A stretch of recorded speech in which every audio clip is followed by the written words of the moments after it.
So I've been having a discussion with one of my audience members in the threads where, some PlayStation fans hold this same position. It's not just him that PlayStation should basically divest from the live service concentration that they're in. Some people have decided that they're going to maybe in a sense, require for them to leave it altogether so that they can make the single player games. Some people are saying that maybe they need to divest from some of them and still make some while they keep making single player games, farming 30% from other live service games as well as microtransactions. Now, here was my question to that particular argument, because yeah, it sounds all fine and dandy, right? But I remember we used to be in a position where we thought EA was crazy when they said, guys, a lot of people are not playing these games. Remember when they canceled that game from Visceral Studios? And they were like, the games that people are playing are the games that they're coming back to. I remember making videos, castigating them, chastising them. And now that Tim Sweeney is saying it and we're seeing more data, it is very true. Most gamers are into this live service thing like crazy. And as many people who may say, well, live service is saturated, go talk to Marvel rivals and see how you can actually dissuade most of these companies to not make live service games. So I asked this question. I said, where are they, PlayStation, to find revenue to make up for the increasing development cost? About 4 to 6x is the comparison of Ghost of Tsushima to Spider-Man 2.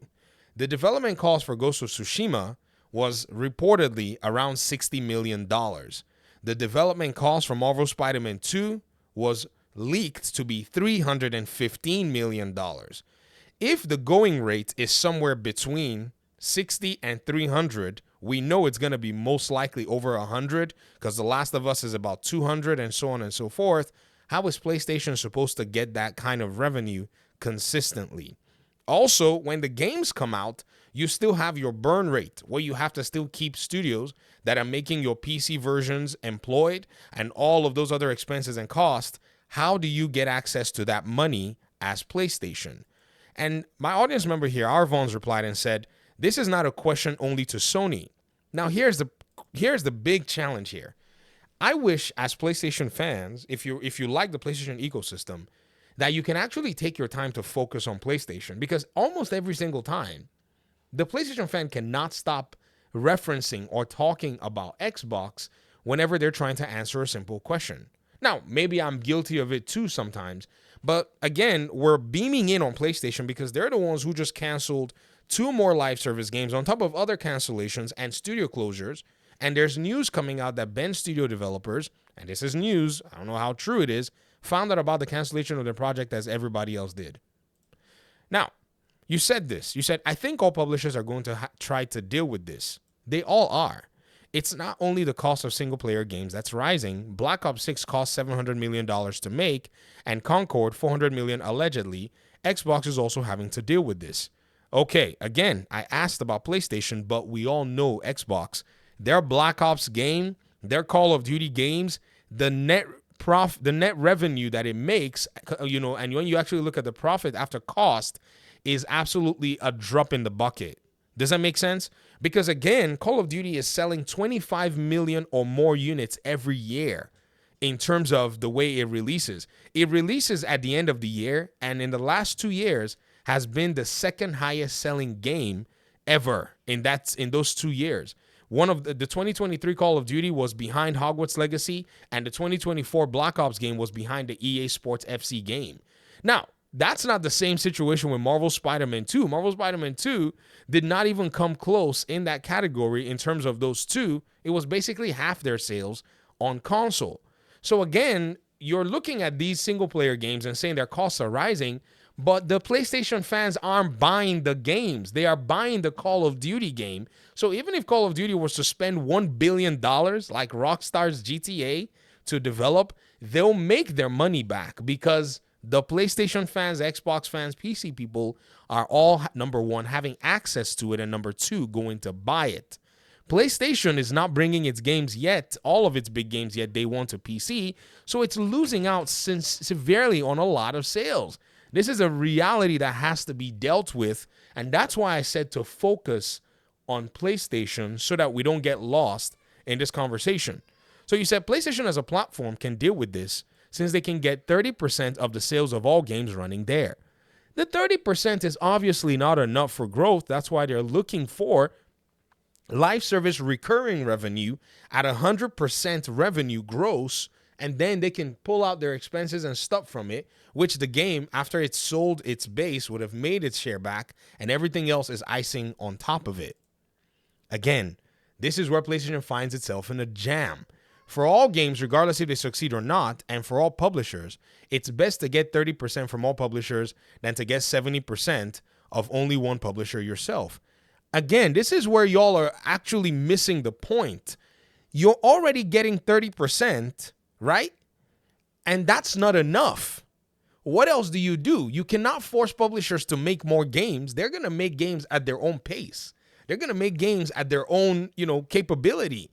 Like, you can sit there waiting for GTA. Do you know how hungry, if they delay GTA 6, there is no extra 30% for PlayStation. They got to go out there and actually find their own money.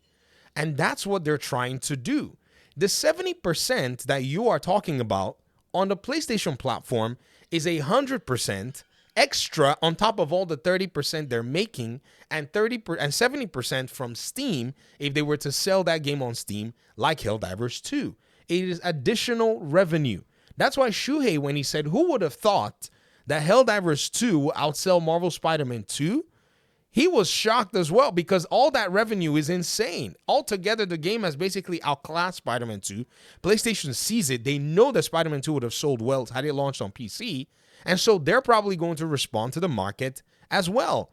Their business doesn't allow for them, because their business is based on what I think are pretenses. Oh, we got this game that nobody else has, but we ain't selling much of it.